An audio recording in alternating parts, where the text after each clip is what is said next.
Hello. If you're watching this video, you're probably an INTJ.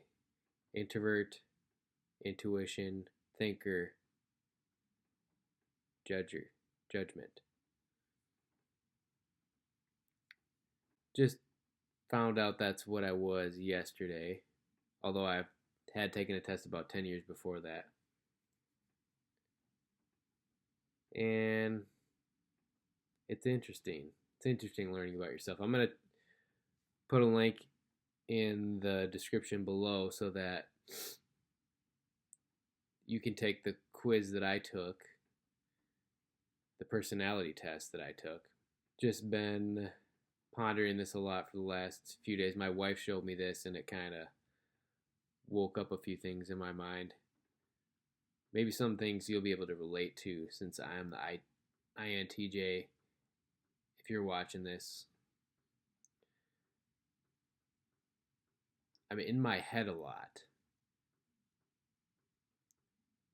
I'll be in a place, I could be in a room with 100 people, and the immediate atmosphere around me will be competing to keep my attention because I'm in here daydreaming or brainstorming or recalling something else or thinking about something completely unrelated. Unless there's something really stimulating going on in front of me, sometimes I can get sucked back into my own head.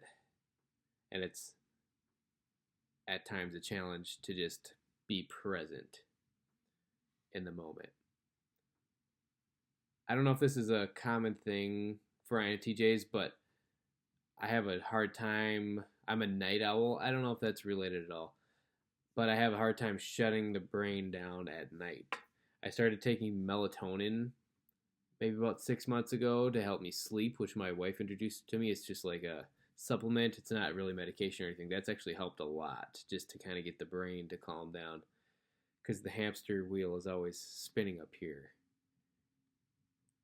I've got kind of an entrepreneur's mindset. I'm thinking a lot of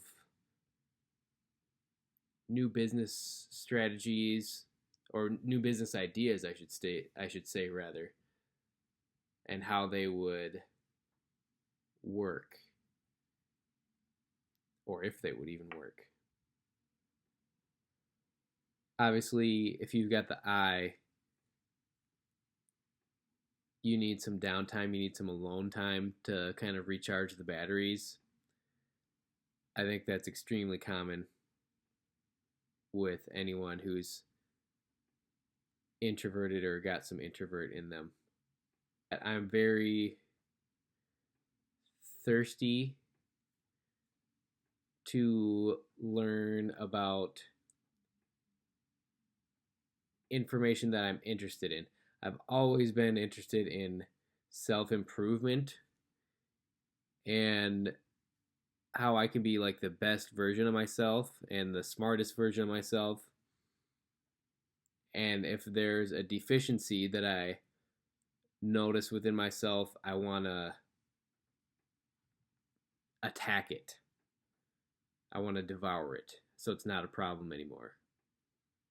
Things that I learned that I need to work on by taking this test, always making sure that I don't forget about people's emotions because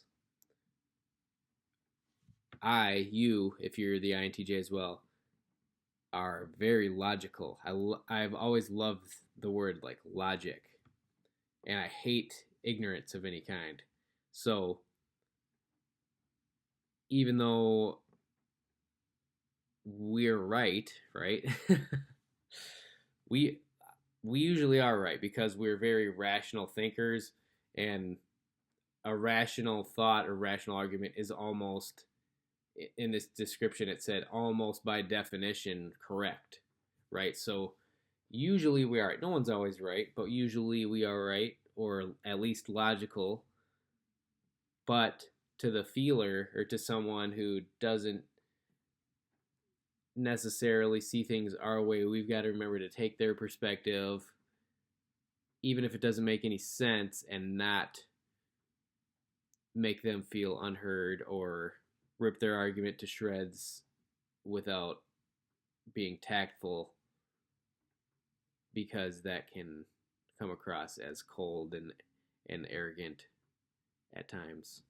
I think forgiveness is big too. I think I forgive people, but I have a hard time. If you break my trust, really hard to get it back. Really hard. There's this musician named NF. He's got this line that I heard in a song the other day. He says, "If you try to take advantage of me before you die, you'll be dead to me." At times, that's how I felt with some people before.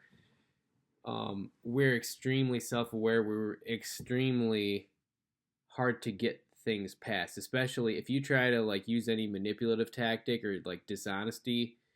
INTJs can always tell. They always know what's going on. You can't get that past them. And if you try to be manipulative or dishonest, you are going to have a very hard time having a relationship with them, because we can smell the lies. We can smell the manipulation from a mile away. It's not going to work. Something else that I know I need to work on is like expressing myself a little better, right? Making my feelings known or thoughts known instead of just covering them up. In my description, it said it so perfectly. Like, my logic is the big brother, and my emotions are like the little brother, right? Because my emotions aren't as developed as like my logic. My logic protects little brother emotions, right?